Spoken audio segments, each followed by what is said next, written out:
So, what did you guys think? Yeah. And more importantly, how about Kingsley's performance? You know, this movie has, I mean, I think there were hopes in the beginning when the Marley family was thinking about it.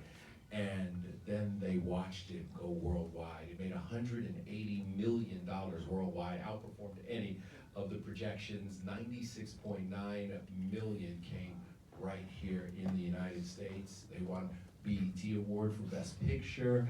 Really? What is it like as you look back now and you made this movie that was this incredible success, but also something that's so much fun to watch? Relief. It's relief. It was my first outing really in anything this scale. What do you call it? Like a big studio movie where you're #1 on the call sheet and all of that stuff that you sort of wonder, you know, one day you're gonna get to do that. And so I guess I say that to say, as the movie's getting ready to come out and you start meeting the marketing team and people start talking you through what the process of bringing a film like this out is, I was like, shit, this is really new to me. Like, I've heard about it through friends, and I've got friends who have been doing stuff, you know, and like I kind of know, but it was the experience of doing a tour and trying to sell a movie and talk about a movie every day for 3 months or whatever it was. It was, I really enjoyed it. I think being a bit older, and we were just saying, I think because I worked on stage for 6 years straight out of drama school and kind of was a jobbing actor trying to get an episode of TV and a voiceover and, you know, just trying to make 25 grand to pay the bills, and so you can sort of stop doing bar work into act, because that went on for so long.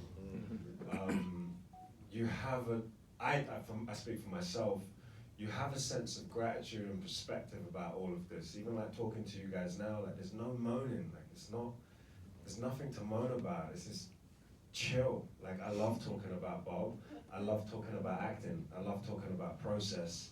And so the tour really became about that, you know, like, I'm not a comedian, do you know what I mean? So like I'm happy to geek out and talk about process and Okay, well, let's talk about that, and let's talk about the chemistry between you and Lashana.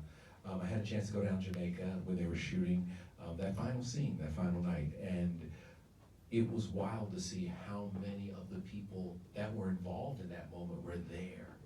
Rita Marley, so many people were there, and it was a beautiful night. But what I took away was the chemistry between you two, and we see it jump off the screen. When did you know that it was going to work so well between the two of you? I mean, you don't know what's going to happen until they say, you know, action, but I got a good sense of 6 months of talking to Lashana and sharing ideas about scenes and getting to know each other before we started shooting. And I didn't know her before, personally. She is, I'm trying to think of words that aren't generic and cheesy. Amazing. Do you know what I'm saying? Like, I get such a feeling of like, she's a good person. She has no ego. She respects herself and her time. And so, you know, she's got boundaries, but she was like a shining, like, she was like a safety on that set. Whenever she was there, just like relax a little bit, you know? Like I felt like it's gonna be all right, because Lashana's here. The best days were when Lashana was there. And because we spent 6 months talking and getting to know each other, and we kind of agreed on so many things, we had like a joint principle of what we were trying to achieve, which was how do you find a way of expressing the love between these two people in a relationship that everybody knows was really complicated, and everybody wants the gossip and the soap opera and the drama and the babies and all of that. Everyone's gonna want that, but how do we find something truthful, that's not cheesy, that comes across without words, which is a feeling of when you've known someone for 20 years and you share children and you share an experience, it's in like what's not being said. And so we spoke about that a lot and like how to do that. And I guess from a technical point of view, that's about ease. So when you really know someone, it's ease. So you don't need to do too much. And so it's just trusting that. And she has all of those qualities in her. Where she decided to meet Rita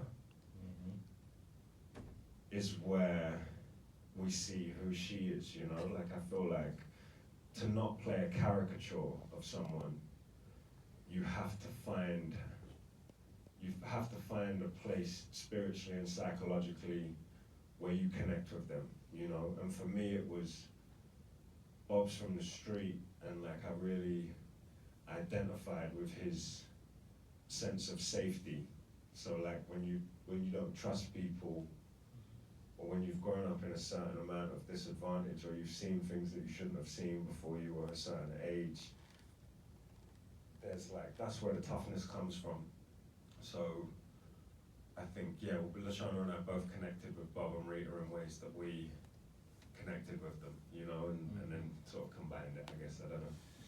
It was also so important for you to get not only the Marley's family buy-in, but other folks who were there, like Neville Garrick and some of the band members that were there.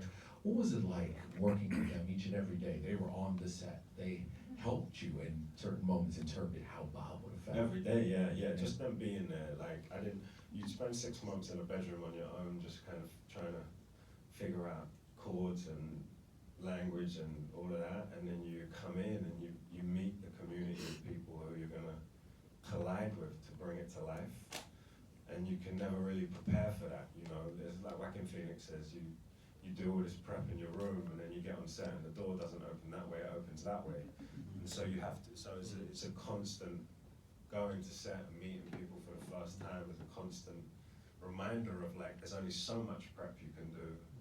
But then at a certain point, you've just got to let go and go into trying to connect with whoever's around you and what's going on. And lucky for me, when I walked into that first rehearsal, I walked into a room where there were 10, 15 people who just got off a plane from Jamaica who were all connected to Bob in some way, shape or form. The children of the parents who played in the band with Bob, and they were all Jamaican, and they all surrounded me. And they all came at me with just mad love. And they were like, we're here to support, you're the chosen one, and we are going to lift you up. And they saw me struggling, you know, like they saw me, it was intense, because I was scared, and appropriately scared.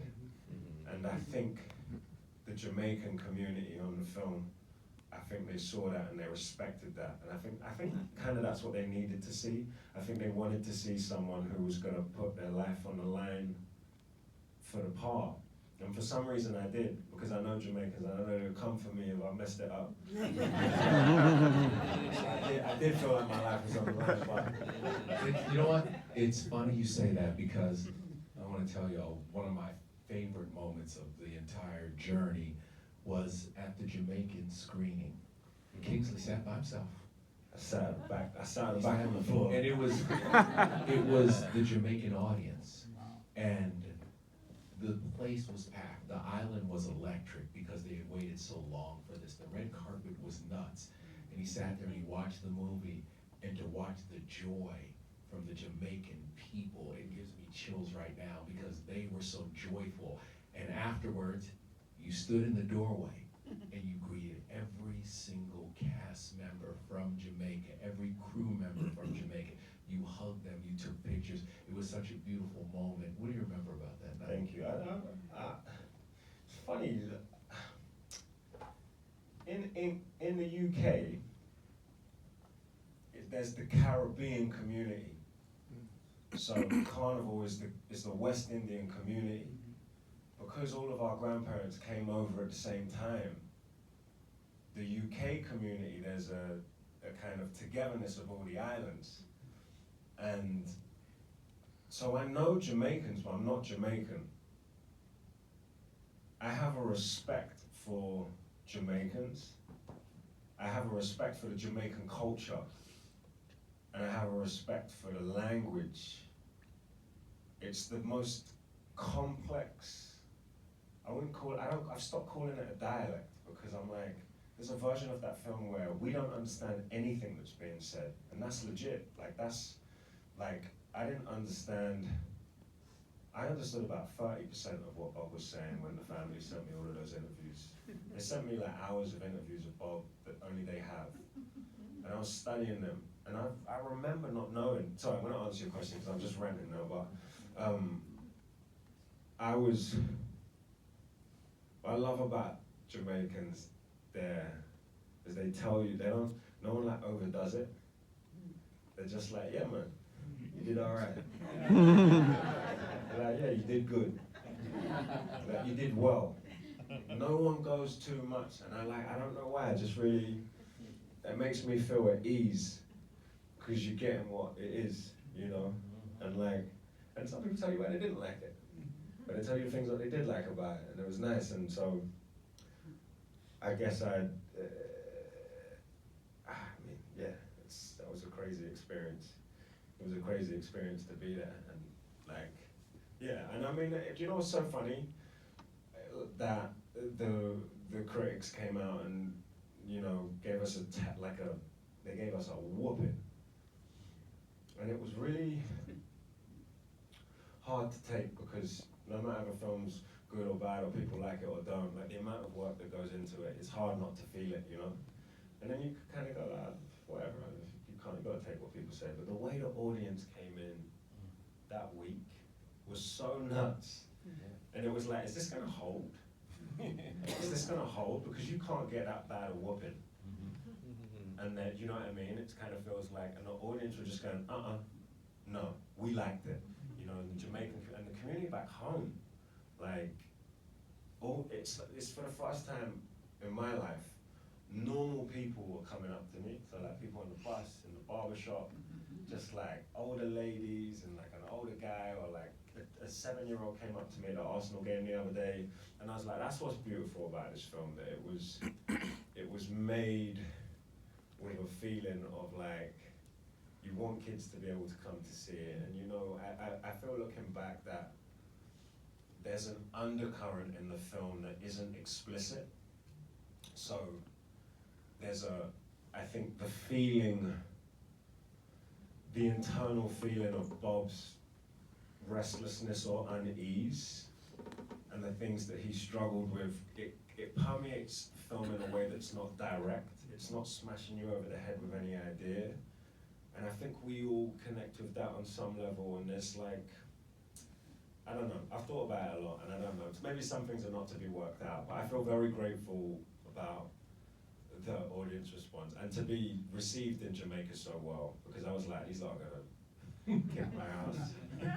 And it's wild to listen to, they got every single little joke or moment. Yeah. There were so many moments when you go to the UK or you come here that people don't, it might fly over their head. There, they were in it and on it. Ziggy from the beginning said, I found the guy. He was like, I found this guy. This is the guy. And mad, isn't it? I still makes no sense. But you guys, you built a replica of the Hope Road house. You hired Jamaican crew. You worked in Jamaica around the people. What was that like being in Bob's world also? Because you had your feet on the ground in places that felt so authentic. Yeah, being in Jamaica was the first time I was there. I was with 2 of Bob's friends, and they knew Bob from 14, so they knew Bob before he was famous. Lego and David, and we met. They came to the hotel, and we spoke for an hour. And Ray came for a bit as well, and the music was a little bit loud, and they were talking relaxed. They were proper relaxed. And I remember going, I don't know what I'm missing a lot. I'm missing a lot of what they're saying, and it was October, I was starting in December. And I was like, oh my God, this is a different language, what am I gonna do, what am I gonna do? And then I took Lego's number and I messaged him, and I said, I wanna come to where you are. So I went down to Orange Street? I think it's Orange Street, which is where Chris Blackwell's first office was. It's where Bob kind of wrote a lot of songs, and it's down in Trenchtown and Spanish Town Road and Ebenezer Lane where Bob first won the competition and all of that. And I was just there with Lego. He's going, yeah, and this is that. He was just, I just was with him for a few hours while he was telling me stories about things that had happened there with Bob. And it's just this surreal, like, this is so fucking mad. Like, you guys knew him, and Neville Garrick on set every day, you could just go, Neville, what happened when da-da-da-da-da-da-da-da? And Neville would be like, oh, well, you know, Bob would do this and they'd do that. And Neville was in the bedroom with Bob when Bob was composing a lot of that album, because Bob didn't like to write, so Neville would sit there with a pen and paper, and Bob would strum and kind of figure stuff out, and Neville would write it down. And I just thought it was such a beautiful metaphor that Neville was with us in that room, you know, kind of doing the same thing. Maybe they're just sentimental things that made me feel good, but like, it was a unique experience. And then I went to Jamaica. Listen, I met like 26 people in 3 days who all knew Bob in some way, and some people weren't easy, you know. Like, a lot of people were like, who are you? Why are you here? What's your intention? Well, why are you here trying to, and you know, and then you had to kind of like give them a sense of who you were and like what you're trying to do. And so it was really, and I was like, I get it. Like, I get it. If I was Bob's friend and some English guy was coming over to try to play him in an American film, I'd be suspicious too. But they all kind of, after a little bit of talking, they got it and shared some really intimate, beautiful stories that I held with me the whole time. No, Neville grew to love you, and you know, I know he's looking down. He made it through the shooting, and that was the thing. He was there for the entire shooting. But what a great man, and all those moments that he saw. What was it also like to embrace this music that it feels like it's the world's music, but you were bringing it to life once again? I mean, the Exodus stuff, that montage of music. What was that like for you? You know what's funny? You can't. I'm not academic really, so I don't have a good memory of like information. So I got to shooting, and I didn't have an encyclopedic knowledge of albums and dates, which is scary because as an actor you want to be on set the person who knows the most about who you're playing. But because music's such a new thing to me, I don't play, I don't sing. My concentration had to be on other things, like what is a chord, and what is he saying, and how do you sing it. So I kind of have this like overall understanding of Bob's music that I can't place. I kind of roughly know the albums and how they went and the journey of the albums. But the whole musical process for me was, for me, building a character is, you can only build the character out of the script that you have. So it's like, what's the theme of the script? The theme of the script is then the Bob that I have to build out of that. So I'm trying to find information about Bob that supports that theme. And the theme to me was a man's lifelong journey to find peace in himself, as well as out in the world. But it's the internal struggle of him that's the only way the process becomes interesting. So musically, to me, it was about understanding how Bob sings, how he creates music, and why he creates music. And I think my conclusions were, here's a guy from the street who found safety in football and music and God.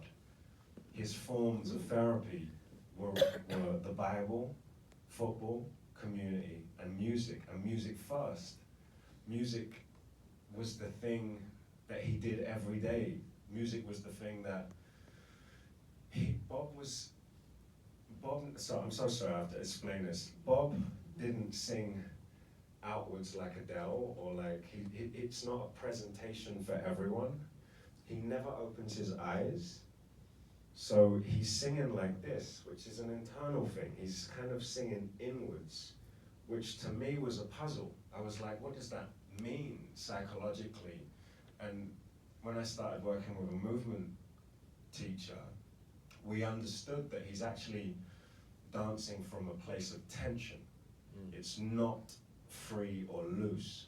What happens is when the tension builds, it gets so much that it has to let go. And so there are these releases of tension that he's holding on. And that, to me, was mind-blowing. And I was like, that's why I have to put my attention into understanding the psychology of that. It doesn't matter if I can quote Rastaman vibration to you and concrete jungle and know all of that. This kind of doesn't matter. It's like, where is the movement coming from? And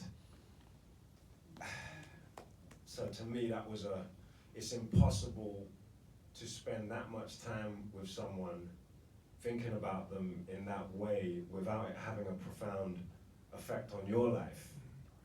Because I'm constantly thinking about how I relate to my own feelings of, it's getting a little bit actor wishy-washy here, I'm sorry. But like, do you know what I mean? That's the only way you can make a performance personal. That's the only way you can offer a little bit of yourself to a performance if you're trying to relate to them on that level. And so Bob, spending 2 years with Bob made me realize a lot of things that I had to work on as well, you know, that's the biggest gift of the job, you know, that you get to grow through each experience. I mean, if you can hold on to that, then you do all right, but. I want to ask you because I immediately, once you got this part, I went back because I was like, he's playing Malcolm, he's playing Martin, and now he's playing Bob.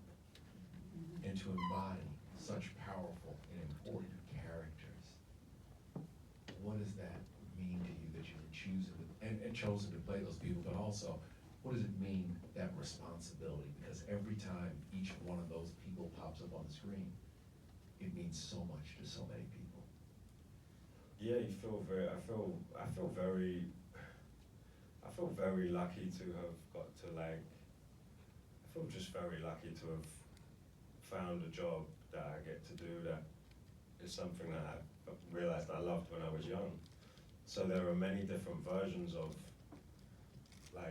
feeling grateful for, you know, just the simple things. I do genuinely remember being as excited about my first episode of television and my first offer in a play and the first time I got offered 3 lines in World War Z. They're all the same kind of feeling, which is that oh my God, I'm so this is amazing.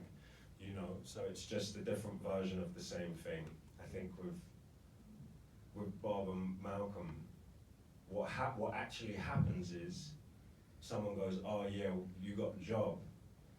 And there's no feeling of elation because the responsibility hits you straight away, and you go well, I've got a lot of work to do, so I'll see you guys when you know what I mean? Your brain just goes straight to that. There's no I'm playing Bob Marley, did you know?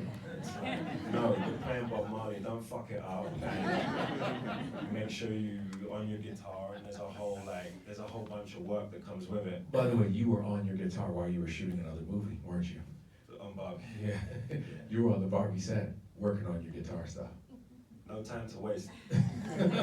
No time to waste. Yeah, there's so much downtime on set, and Barbie, it had 5 lines in the whole film. So I was I'm gonna use this time to get the foundational stuff, you know. When you're learning a guitar and singing and learning a language, you know that there's gonna be 3-4 months where you're just doing your basic times table-esque kind of work. You need to get that in. So that's why you go, I better start as soon as possible. This movie really was about 20 years in the making, and it means so much to the Marley family because it took so long for them to get this movie made, and then finding the right person. What will you take away from this experience? What is the thing that will stay with you for life? Because I will say this, so many people, when they go see the movie, you see them not just enjoying the music, they're enjoying the music, but all of a sudden they're like, oh, that's Bob. Wow, I see, because he's a mythical figure for so many of us. And now all of a sudden they're like, oh, that's Bob, the guy who got slapped in the street by Rita. Mm. The same guy who figured out, you know, Exodus in the living room. Oh, I got it, you know? Now I get it. Yeah, and I love that. There's two scenes that I'm so glad they kept in the film. One was when he smashes the champagne glass out of Don's hand, and then when he goes to get the chair, and the other one in the office when he's smoking and he says, "Behind this thing for my ego virgin," because they feel like two moments that are such an important color of Bob to understand the full picture. And I know we're trying to make a movie for children to see and families and to celebrate love, but I was relieved that they kept that aspect in, because I think all of it, Bob is who he is, and he created the music that he created because of all of that, you know, the huge complexity. All the great people are deeply complex, and I take away, the thing I'll probably look back on in years to come is just the time with Ziggy, from the beginning to the end, and I go like, that was so mad, you know, to be talking to Bob's son, and Ziggy went on his own journey with this, which is not to be underestimated, like taking a headfirst dive into his dad's trauma and looking back at some of those things that he remembers as a young boy, and experiencing his mum's pain and his dad's pain. Like, it's easy for us to all forget that, but like, I appreciate how unbelievably challenging that must have been in moments. And he was with us every single day. He didn't leave us. And I was like, yeah, people talk about families being on set, messing things up. I was like, no. Ziggy being on set every day was the reason why, you know, anything about this worked. And I go, that's mad. Like, when people talk about Ziggy, I'm like, yeah, Ziggy, yeah, I know Ziggy. Like, it's like, I don't know Ziggy. It's like, I know him. And he remembers Bob, you know, like he was 11, so he remembers him, and he remembers a lot, and that's like, I find that just so fascinating. Like, It is, you know, it's interesting you mentioned that, because one of the moments in Jamaica was that when Rita gets shot in the beginning of the movie, it was very hard for Rita to watch. In the movie theater, she was physically upset, and then you realize, like, this is this family's real trauma. their life. It's their life. Yeah. It's not a make-believe screenplay. I want to tell you, Kingsley, it is, every time I see this, it makes me smile, because I can say I know you. And no, it is, because this was a special journey. I appreciate your performance, man, what you did, and the joy you brought to people with this movie. And I hope you all enjoyed it.